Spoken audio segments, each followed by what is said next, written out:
Boa noite, meus irmãos. Que a paz do Mestre Jesus esteja com todos nós, nesta noite e em todos os dias das nossas vidas. Que possamos ser gratos a Deus por tudo que vivemos. Vamos iniciar o nosso Evangelho de hoje com uma pequena mensagem de André Luiz. Pense muito antes de qualquer discussão. O discutidor, por vezes, não passa de um estouvado. Use a coragem sem abuso. O corajoso, em muitas ocasiões, é simples e imprudente. Observe os seus métodos de cultivar a verdade. Muitas pessoas que se presumem verdadeiras são veículos de perturbação e desânimo. Proceda com inteligência em todas as situações. Não se esqueça, porém, de que muitos homens inteligentes são meros velhacos. Seja forte na luta de cada dia. Não esqueça que muitos companheiros valentes são suicidas inconscientes. Estime a eficiência, no entanto, a pretexto de rapidez, não adote precipitação. Não enfrente perigos sem recursos para anulá-los. O que consignamos por desassombro muitas vezes é uma loucura. Guarde valor em suas atitudes. Recorde, entretanto, que o valor não consiste em vencer de qualquer modo, mas em conquistar o adversário no trabalho pacífico.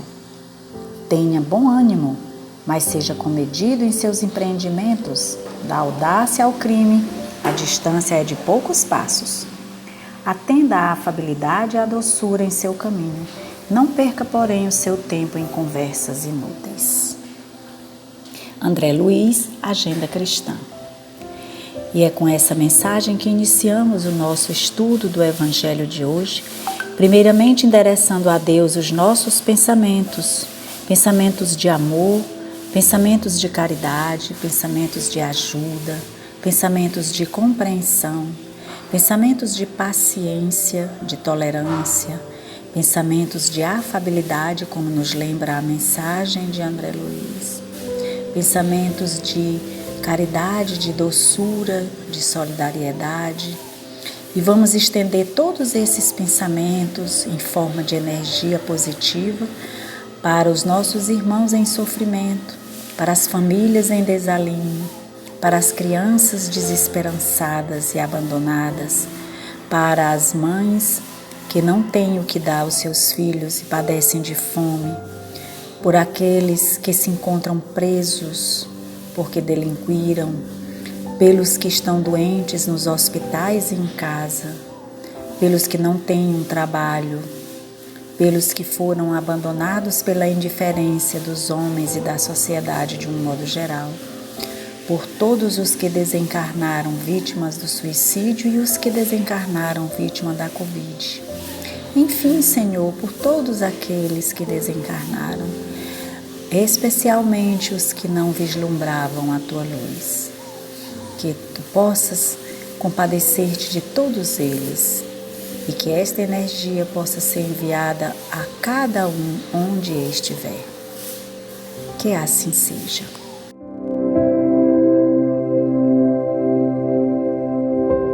Evangelho de Jesus, capítulo 16. Não se pode servir a Deus e a Mamon. Item 7. Utilidade providencial da fortuna. Provas da riqueza e da miséria. Quando Jesus disse ao jovem que o interrogou sobre os meios de ganhar a vida eterna, desfazei-vos de todos os vossos bens e segui-me, ele não entendia estabelecer como princípio absoluto que cada um deva se despojar daquilo que possui, e que a salvação só tem esse preço, mas mostrar que o apego aos bens terrestres é um obstáculo à salvação. Esse jovem, com efeito, acreditava-se quite, porque tinha observado certos mandamentos e, todavia, recua ante a ideia de abandonar seus bens. Seu desejo de obter a vida eterna não ia até esse sacrifício.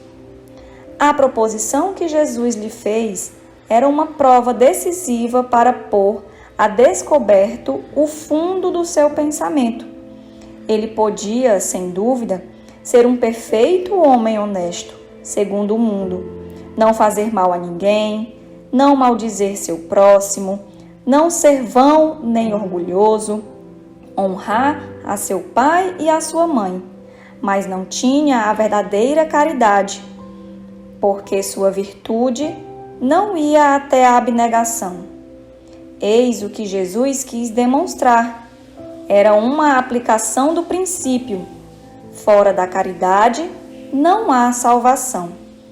A consequência dessas palavras, tomadas em sua acepção rigorosa, seria a abolição da fortuna como nociva à felicidade futura e como fonte de uma multidão de males na terra.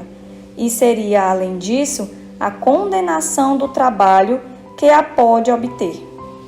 Consequência absurda que conduziria o homem à vida selvagem e que, por isso mesmo, estaria em contradição com a lei do progresso, que é uma lei de Deus.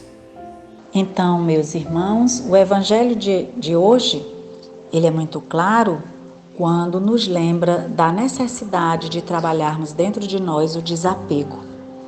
Jesus faz essa provocação, com essa parábola, porque ele sabe muito bem das dificuldades que tem o homem de se desfazer daquilo que muitas vezes ele ama, adora, venera, E a gente valoriza muito. É claro que tudo que nós conquistamos com muito suor, a custo de muito sacrifício, é importante ser preservado, é importante ser cuidado, especialmente quando é necessário para nós.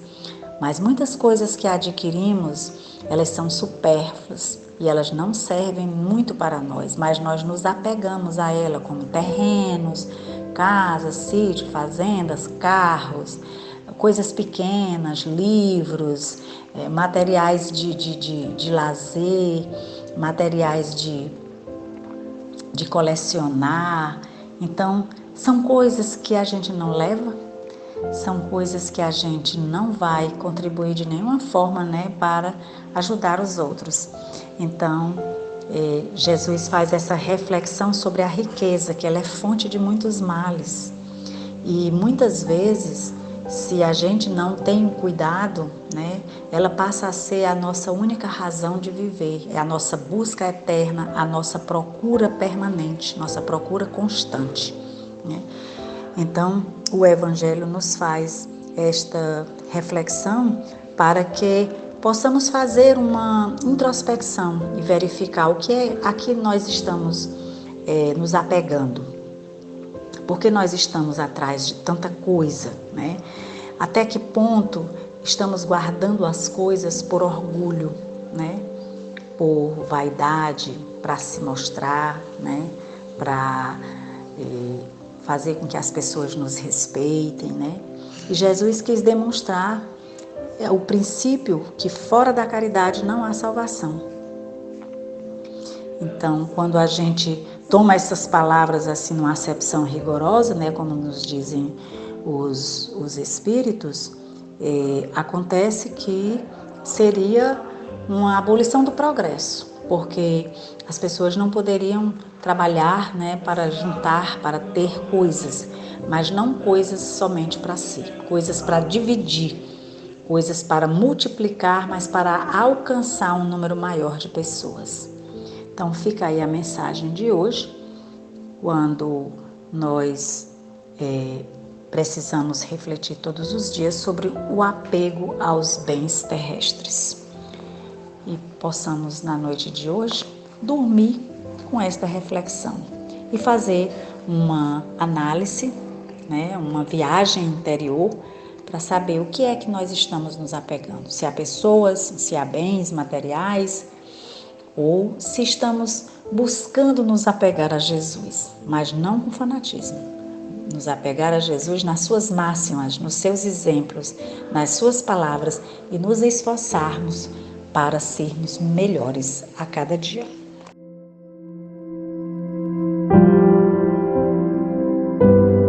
Senhor Jesus, rogamos a Ti e aos abnegados benfeitores espirituais, que possam, neste momento em que estamos unidos em um só pensamento e sentimento de amor,